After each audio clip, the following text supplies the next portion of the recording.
वक्त बीतने के साथ हीरा बेशकीमती स्टोन के तौर पर अपनी जगह बना चुका था। 13th सेंचुरी में जहां पूरी दुनिया में एक भी हीरे की खान नहीं थी, तभी भारत में एक ऐसे हीरे की खोज हुई जिसकी चमक के आगे बड़े बड़े राजाओं की आंखें चौंधी आ गई थी। ये हीरा बेहद ही अनोखा था। तब कहां किसी को पता था कि ये हीरा आने वाले दिनों में इतना यूनिक और बेशकीमती होगा कि जो भी इसे देखेगा बस देखता ही रह जाएगा। जैसे जैसे इसकी पॉपुलैरिटी बढ़ती गई, वैसे ही उस समय के राजाओं में इसे हासिल करने की होड़ बढ़ गई। आज की कहानी है कोहिनूर की। भारत की कोख से निकला वो हीरा जो आज ब्रिटेन की धरोहर बना हुआ है। ऐसा नहीं है कि कभी भारत की शान में 4 चांद लगाने वाला कोहिनूर रातों रात ब्रिटेन चला गया या फिर उन्होंने इसे किसी युद्ध में छीन लिया। कोहिनूर की कहानी बहुत लंबी है।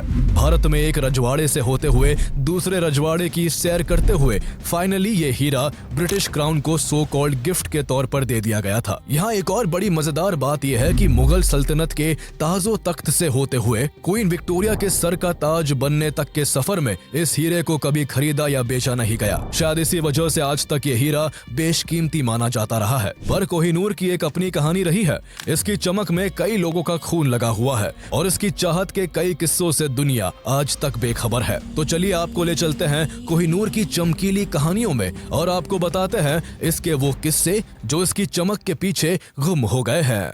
The Indian government has said it would make all possible efforts to get back the priceless Kohinoor diamond that is part of the Queen Mother's crown. Malik Kafur ने उस मंदिर को डिस्ट्रॉय करके वहां से लिया है। This incredible jewel has not just been passed down through generations. It's stolen. It's been fought over. It's gone through all manner of chicanery and skullduggery to get it to its current point. For a diamond, are you ever going to return? I don't think. But accepting the fact that the diamond was taken away by force. Give it back to India. I don't see why an Indian child from India has to travel all the way to the UK to look at it and just pay for it. Kohinoor के origin के बारे में कई तरह की कहानियां प्रचलित है। ऐसी ही एक कहानी के अनुसार इस हीरे को करीब 5000 साल पहले जामवंत जी ने भगवान श्री कृष्ण को दिया था। महाभारत काल में इस हीरे को स्यनमंतक मणि के नाम से जाना जाता था। लेकिन इसके बारे में कहानी यही खत्म नहीं होती। जहां कोहिनूर को महाभारत काल का बताया जाता है, तो वही ये भी कहा जाता है कि इस हीरे को 3200 साल पहले एक नदी में पाया गया था। खैर सच्चाई जो भी हो, लेकिन आज तक इस हीरे की ओरिजिन के बारे में एक्यूरेट और वैलिड इंफॉर्मेशन जुटाई नहीं जा सकी है। कोहिनूर अपने खोजे जाने के वक्त दुनिया का सबसे बड़ा डायमंड था और उसका कुल वजन 793 कैरेट्स के आसपास था। बाद में इस हीरे को कई बार तराशा गया है, जिसकी वजह से इसका वजन घटकर 105.6 कैरेट के आसपास रह गया है।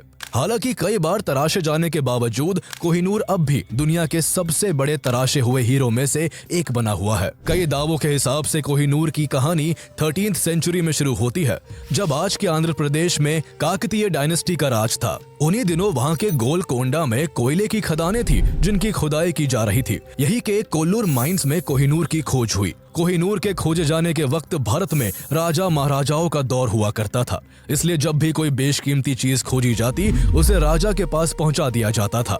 इसी तरह कोहिनूर के मिलते ही उसे काकतीय डायनेस्टी के राजा के पास पहुंचा दिया